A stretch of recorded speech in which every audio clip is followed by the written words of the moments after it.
Começando mais um Contra a Cultura, chegando aqui para você na Rádio Novo Tempo e também no canal Cristãos Cansados, no YouTube. É uma alegria muito grande ter a sua companhia aqui com a gente, para a gente estudar mais um tema importante aí da Palavra de Deus. Eu sou Isaac Rezende, estamos começando aqui o Contra a Cultura, chegando ao 7º episódio dessa temporada, que é uma temporada que está falando sobre a educação, o papel da educação, as facetas da educação e que áreas nós precisamos entender a educação na nossa vida, né? Nosso trabalho, nossa diversão, a criação dos nossos filhos, né? Ou até a forma como nós somos filhos dos nossos pais. Tudo isso gira em torno de temas bíblicos muito importantes que Deus revelou para seus servos, para os escritores bíblicos, e muitas vezes a gente acha que a Bíblia é algo que a gente reserva para o que vai fazer lá no culto.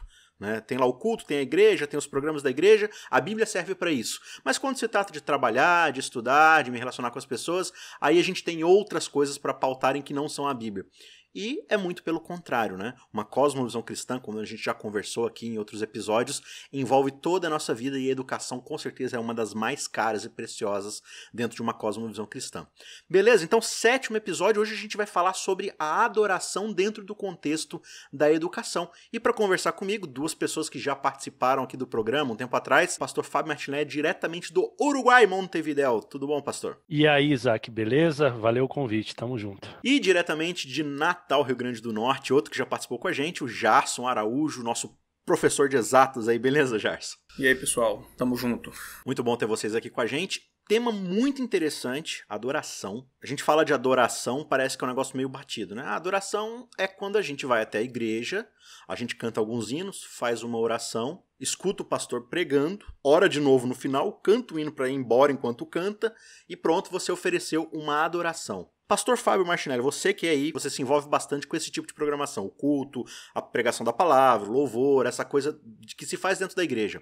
A gente pode dizer que a adoração está restrita a esse panorama? Jamais. Se a gente restringir a adoração a isso, a gente está se equivocando grandemente. Né? Então a gente pode pensar em vários textos bíblicos. Em Isaías, esse me vem à mente de primeira aí. Em Isaías você tem aí no capítulo 1 já, Isaías ele já arrebenta com o povo já, porque o povo realmente estava adorando a Deus de acordo com o que Deus havia pedido. Então sacrifícios, dias de festa, todas as cerimônias, estava tudo bem, estava tudo lindo, né?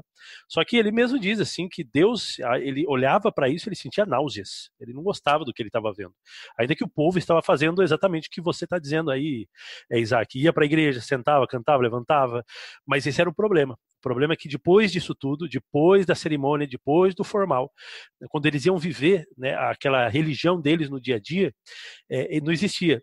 Então, eles não ajudavam o pobre, eles não ajudavam a viúva, eles se esqueciam que eles serviam a um Deus, simplesmente parecia que era algo só formal. E às vezes isso acaba acontecendo com a gente também, a gente tem que tomar bastante cuidado.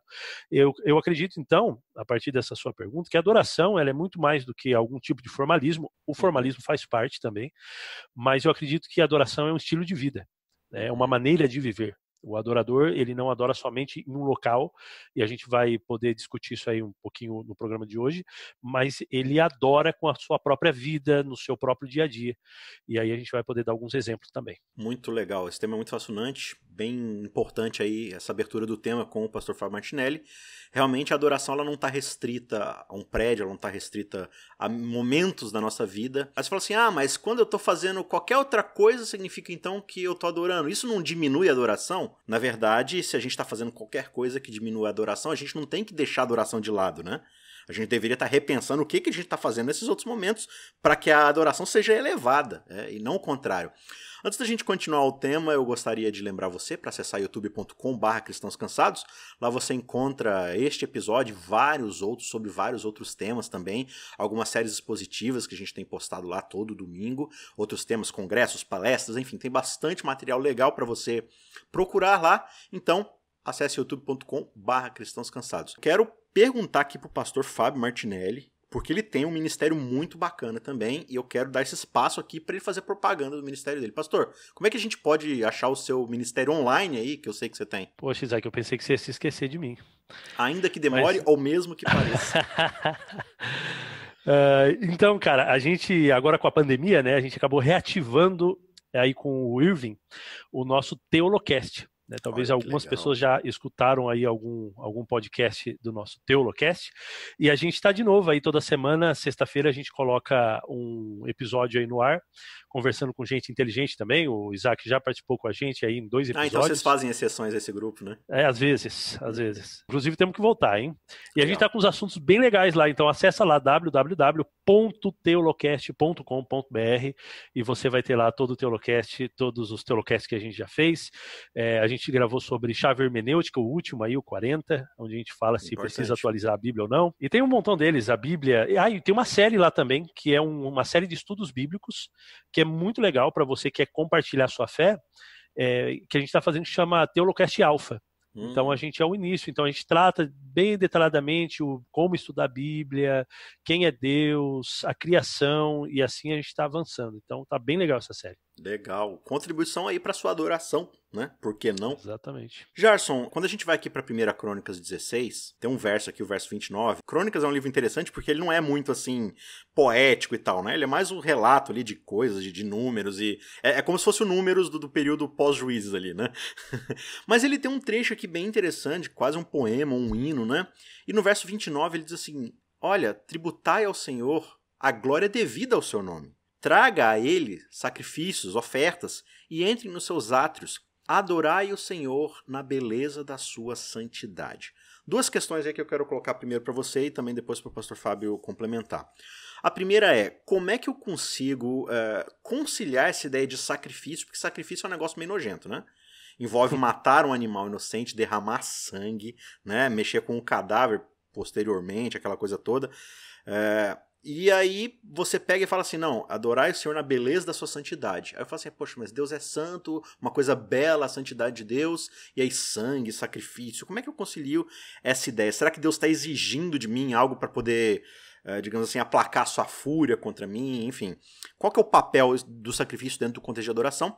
E uma segunda questão que aí eu deixo para o pastor Fábio Martinelli, como a noção da santidade de Deus afeta a minha adoração? Quando a gente vai para o Antigo Testamento, que era uma realidade semelhante à nossa, mas ainda assim ligeiramente diferente, nós percebemos ali que o ato de adorar estava intimamente ligado a sacrificar, né? Você nota, por exemplo, lá no episódio de Isaac e Abraão, quando Abraão fala, nós iremos até o monte, adoraremos e voltaremos. No episódio em que ele vai sacrificar o filho, né? Ou seja, sacrifício é adoração e adoração é sacrifício.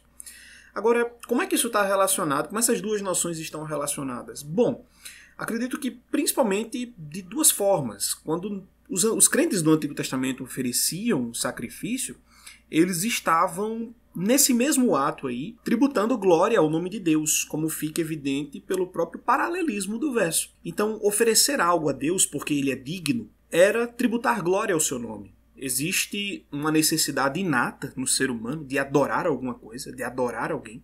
E existe um ser no universo, na verdade o único, que é digno dessa adoração. Então você tem um encaixe perfeito, né? Uma necessidade de adorar e um ser para ser adorado, que é Deus. Então quando se tributava a glória a Deus, quando se ofereciam sacrifícios, isso era nada mais do que fazer o que era necessário, o que era devido. E nós entendemos isso também de uma segunda forma, né? Como o sacrifício ilustrava a noção de que a ira de Deus estava sendo aplacada, como o sacrifício ilustrava que o sangue de Cristo pagava pelos nossos pecados, aquilo era uma forma de expor a justiça de Deus, de expor a santidade de Deus. E através disso, o caráter de Deus era exaltado. Por isso que ele fala em louvar o Senhor na beleza da sua santidade. Porque através daquele símbolo sacrificial ali, a justiça de Deus estava de algum modo sendo exposta. Né? Então acredito que essas 2 vias aí são bem interessantes para a gente entender como esse verso nos explica. Então, o próprio ato sacrificial, ele engloba um contexto mais amplo, que você pode voltar lá de novo, né, para Gênesis 1, 2 e 3. E nesse contexto mais amplo tem a ver com a própria ideia do caráter de Deus, né, da santidade divina. Essa noção passa pelo sacrifício, né? O sacrifício ele só está acontecendo porque houve uma mácula em relação à santidade de Deus, né? Exatamente. Como o sacrifício está demonstrando ali que existe uma dívida a ser quitada, né? No sacrifício do cordeiro alguém morre, um inocente morre para pagar pela dívida de outrem. Isso é uma manifestação da santidade de Deus, né? Agora, pense por um minuto. Se não houvesse acontecido pecado nenhum, é claro que ninguém ofereceria um sacrifício cruento, né? Sacrifício sangrento diante de um altar e etc. Mas ainda assim existiria uma espécie de sacrifício, entre aspas, na forma de louvor, na forma de tributo. que é justamente o que o Novo Testamento fala, né? Os lábios que confessam a Cristo são uma forma de louvá-lo, nossas boas obras, geradas em nós pelo Espírito Santo, são uma forma de louvá-lo, são um sacrifício também. Então, mesmo que não haja nenhum pecado, ainda assim Deus é digno desses sacrifícios no sentido da adoração na prática, né? A adoração na vivência diária. E a gente também, às vezes, perde o contexto das coisas, né? A gente acha que o sacrifício na nossa linguagem tem muito a ver também com você ter um certo prejuízo próprio, né? Em prol de outra coisa, né? Você está sacrificando alguma coisa, você está se esforçando muito, não, estou fazendo um sacrifício aqui. Mas quando você pensa de que você está ofertando algo a Deus, você primeiro precisa ter noção de esse algo que está sendo oferecido a Deus não lhe pertence para começo de conversa. Uhum. Aí também passa pela ideia da adoração ter essa percepção da santidade de um Deus que é criador, né? Esse bichinho que está sendo ofertado, por mais que ele esteja dentro da sua administração, foi Deus que criou. A saúde do seu trabalho, o intelecto da sua mente para desenvolver suas profissões, tudo isso daí provém de um dom que já foi previamente estabelecido por esse Deus, né? Ô, Pastor Fábio, então, como é que quando eu olho para esse Deus, né, qual é essa percepção da glória dele, da sua santidade, como é que isso vai moldar, como é que isso vai influenciar na forma como eu adoro, já que a gente já estabeleceu que a adoração não está restrita simplesmente ao momento de culto, né? Então, a santidade de Deus é ela mesma que exige esse sacrifício. Eu preciso me apresentar a Deus e para adorar esse Deus santo, eu preciso ser santo. Mas a gente sabe que eu não sou santo, né? A gente sabe que o ser humano não é santo. Então, como que a gente vai resolver esse problema? Você até citou agora há pouco, né? Será que esse é um Deus irado, né? Querendo algum tipo de sacrifício? Na verdade, é um Deus irado, porque o pecado, ele causa ira em Deus. Uhum. E ele precisa de alguma coisa para aplacar essa ira. Só que, diferentemente de alguns outros deuses que existem por aí, ou existiam, né, na época, principalmente do Antigo Testamento, esse Deus, ele mesmo se oferece para aplacar a própria ira. Então, isso daí faz toda a diferença. E é necessário aplacar essa ira justamente por causa da sua santidade. Então, a adoração, ela também é um ato salvífico, né? De uma maneira você está se aproximando de Deus. Esse sacrifício não é teu, né? Então, você não é um sacrifício, vou me ajoelhar aqui e vou ficar 2 horas adorando a Deus de joelho e meu joelho vai sangrar e eu estou me sacrificando. Não, o sacrifício é ele que propõe. E aí, esse sacrifício que ele mesmo ofereceu, vai suprir, essa santidade atinge a mim como adorador, porque ele exige essa mesma santidade da minha parte. E isso daí é impressionante. E isso daí vai ligar também o que a gente estava conversando sobre o fato de que a santidade na adoração, ou essa adoração em santidade, ela não vai se restringir a esse momento, né? Onde agora eu coloco a minha roupa de santo, né, meu terno, minha gravata, minha Bíblia e vou para a igreja. Não, é uma vida de santidade. Então essa santidade, essa santificação, essa mudança, ela vai mudando, ela vai transformando o nosso ser para a gente chegar a ser como Cristo, né? Agora, cuidado com essas palavras, né? E eu acho que muitas vezes, dentro do próprio contexto de culto, né, dentro da igreja, a gente perde muitas vezes essa noção, né? Totalmente. E às vezes a gente foca muito assim também fica mexendo no celular, fica fazendo isso, fica fazendo aquilo. Tá, isso também é prejudicial. Claro. Mas a gente não entende que muitas vezes é muito mais do que isso, né? Às vezes eu posso estar ali buscando a Deus por motivos egoístas, né? Uma adoração que visa mais uma troca do que necessariamente uma entrega, né? Eu estou indo lá porque eu preciso que Deus supra alguma carência que eu tenho, seja material, seja de saúde, seja emotiva, seja psicológica, né? Então, perceber a santidade de Deus significa perceber que ele por si mesmo se basta. E a gente precisa entender que, assim, Deus não nos criou para adorá-lo, no sentido de que ele precisava de alguém para oferecer-lhe adoração, para receber amor, para receber afeto. Se a gente entende na doutrina da Trindade um conceito eterno, né? Você tem um Deus que desde a eternidade ama, serve um ao outro, exalta, glorifica um ao outro dentro do corpo da Trindade ali, né? Porque se você não tem uma Trindade, você tem uma pessoa só como Deus, então Deus não amou durante toda a eternidade até que ele criasse alguém. E a gente não acredita nisso. Então, exatamente. Se ele não precisava ser suprido, Gerson, se ele não precisava dessa adoração, dessa glorificação, desse amor, então significa que ele nos criou única e exclusivamente porque ele quis. Sim. E para entregar a gente esse amor, essa bondade e tudo mais. Então, dentro desse panorama, como é que eu entendo o meu papel como adorador, já que eu não estou suprindo algo que Deus precisa? Como essa noção da adoração muda a mim, dentro dessa ideia de que a adoração tem mais a ver comigo do que com o próprio Deus? Existe uma confissão de fé famosa no mundo protestante, que ela é feita com base em perguntas e respostas, né? Aí uma das perguntas é: qual é o propósito do homem? E a resposta é: o homem foi criado para glorificar a Deus e desfrutar dele eternamente. Veja como é uma via de mão dupla, mas ao mesmo tempo não é uma troca. Ao mesmo tempo em que nós amamos a Deus, o glorificamos, porque nós temos esse desejo inato, ao mesmo tempo somos amados por Ele. Deus, de algum modo, nos deu o gigantesco benefício de sermos participantes do amor interno da Trindade. O amor que o Pai tem pelo Filho, que o Pai tem pelo Espírito, e o amor que eles têm internamente entre si, Deus escolheu partilhar esse amor com criaturas. Veja que ele podia ter guardado isso para si, e de modo nenhum isso seria egoísmo, porque a natureza do amor é se doar, né? E o pai já estava se doando ao filho, o filho ao pai, e etc. Mas Deus escolhe compartilhar isso com criaturas. Ele não precisava fazer isso, mas recebemos esse privilégio por vontade dele, por ação dele. E aí, quando nós recebemos esse privilégio, o amor, ele naturalmente evoca uma resposta. Ele faz você responder. Não existe nenhum amor que chega até você e que é simplesmente guardado ali em si mesmo. Como você falou, né? Como se fosse uma espécie de busca, satisfação de uma carência pessoal. Não é o tipo de amor que nós recebemos de Deus. Quando recebemos o amor de Deus em nós, ele de algum modo gera uma resposta. Seja no amor ao próximo ou no amor a Deus. E essa resposta, ela nunca vem no tom de uma obrigação. Ela vem no tom de um fluir natural. Um resultado, por assim dizer, espontâneo daquele amor que chegou até você. É o amor de Deus que está em você que é manifestado a outros, né? Então, de modo algum, isso poderia ser egoísta. Acho importante a gente lembrar disso.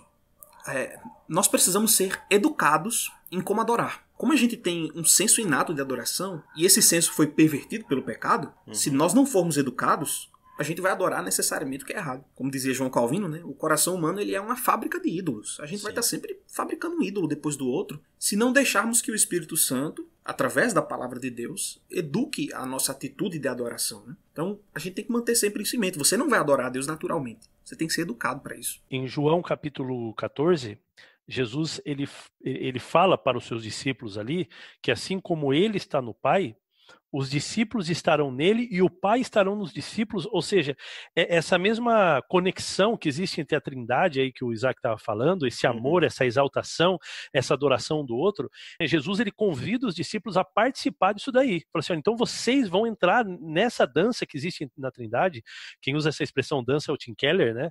Então vocês vão entrar nessa dança de um exaltar o outro. E é legal que a verdadeira adoração, ela vai transcender, inclusive, nos nossos relacionamentos. Né? Porque Paulo ele vai dizer, olha, vocês têm que considerar o outro mais importante que você mesmo. Então, o que é isso, senão a maneira como a Trindade se relaciona?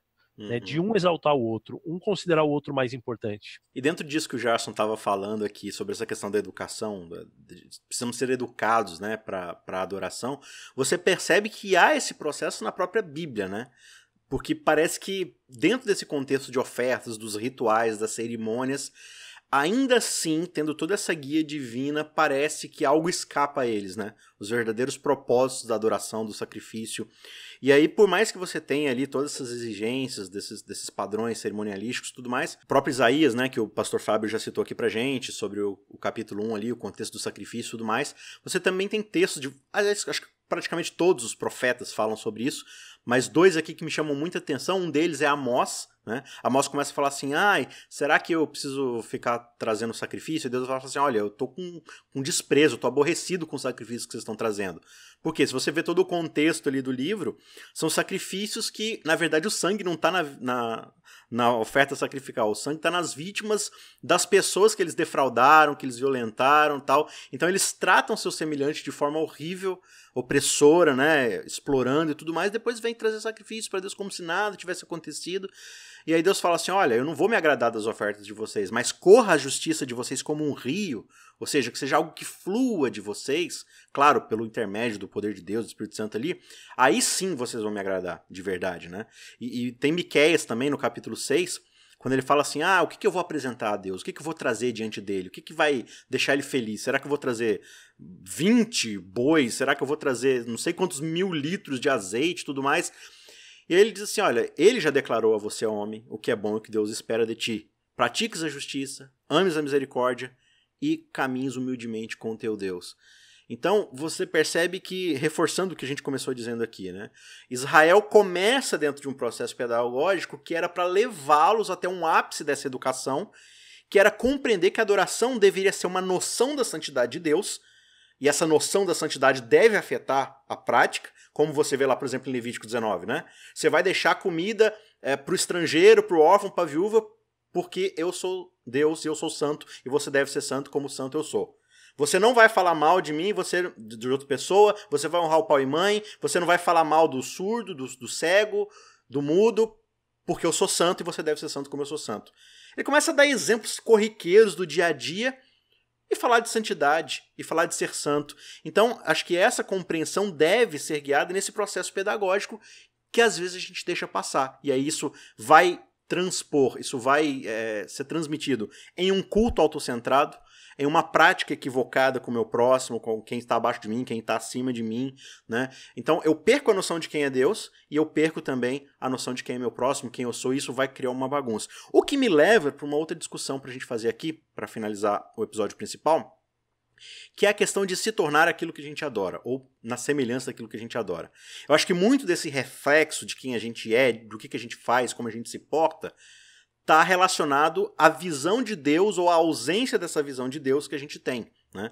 Então, você tem esse contexto da idolatria. Quando você tira o foco de Deus e coloca em outras coisas, seja você mesmo, seja seu status, seu trabalho, outra pessoa, enfim, qualquer coisa pode se tornar um ídolo, e a gente acha que ídolo é uma coisa, né, de lá da época bíblica, dos negócios de madeira, dos animal com cabeça de gente, no contrário lá, sendo que a idolatria pode ser algo, aliás, eu acho que a idolatria é algo muito contemporâneo na nossa época aqui, né? Então, Jarson, quando a gente fala de idolatria, como é que essa noção, ou a falta da noção de quem é Deus, agora o contrário, né?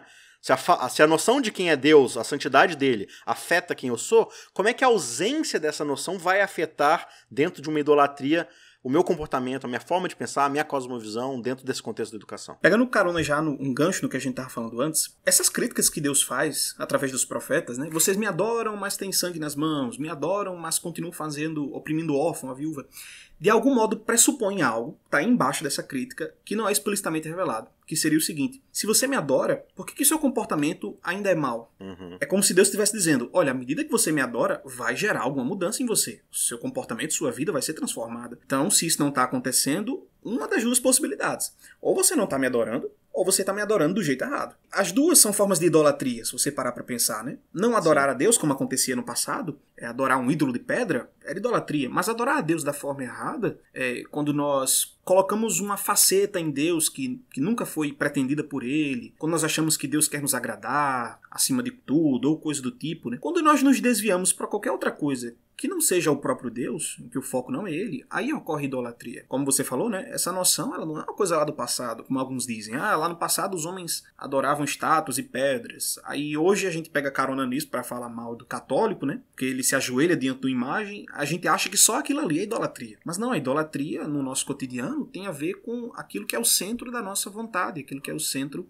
dos nossos objetivos e ideais de vida. Então, quando você parar para pensar, qual é aquela coisa sem a qual você não conseguiria viver sem? Com certeza tem algo lá no íntimo da sua memória, do seu coração, que você vai responder. Tem uma coisa na minha vida que eu não conseguiria viver sem, de jeito nenhum, que me afetaria por completo. Que às vezes é sua esposa, às vezes é seu emprego, às vezes é a luxúria, o sexo e etc. Varia de uma pessoa para outra, evidentemente, mas todos nós temos aquela coisa a qual o nosso coração se apega e que não deveríamos se apegar, não àquele ponto, pelo menos. Aquele apego que o nosso coração tem a essa coisa deveria ser um apego a Deus. Deus deveria ser aquele sem o qual nós não conseguiríamos viver de modo algum.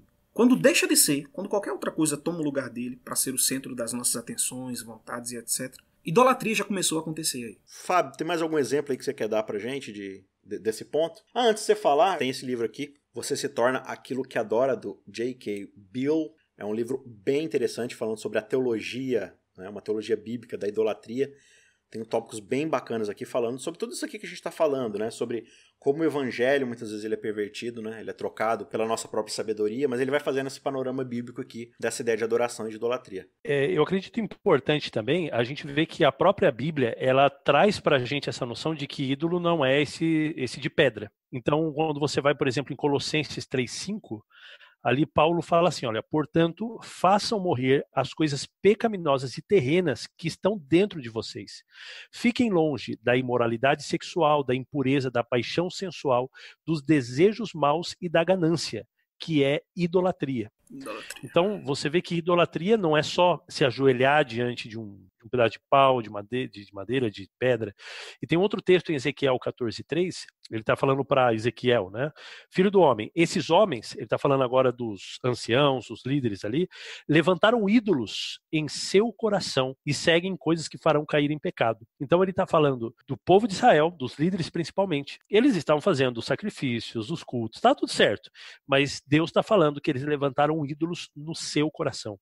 Quando você pensa em Caim também, ele fez a adoração lá a Deus, mas o que aconteceu? Ele estava colocando ele como centro e não o próprio sacrifício, então estava complicado também. Isso sempre tem uma relação. E uma última coisa que eu gostaria de falar são alguns exemplos aí que o Gerson ele deu, que são boas coisas. Ele não falou de coisas ruins. Sexo é algo bom, né? Dinheiro é bom, a família é coisa boa, o esposo, a esposa é algo bom. Então são coisas boas, né? A maioria dos ídolos atuais são coisas boas. Mas que a gente faz o quê? A gente transforma ele no centro da nossa vida. E esse é o nosso problema. Então, tudo é bom, né? As coisas do mundo são boas também.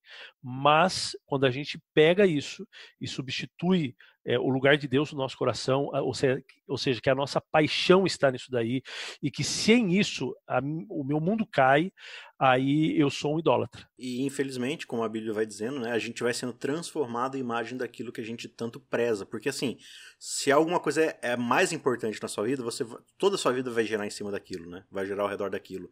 Então, por exemplo, se você é alguém que coloca o seu status, o seu trabalho, o seu cargo acima de tudo, se é alguém que vai sacrificar a família pelo trabalho, os amigos pelo trabalho, você vai ficar cada vez mais ali a saúde e tudo mais, e você vai se tornando cada vez mais um workaholic, né?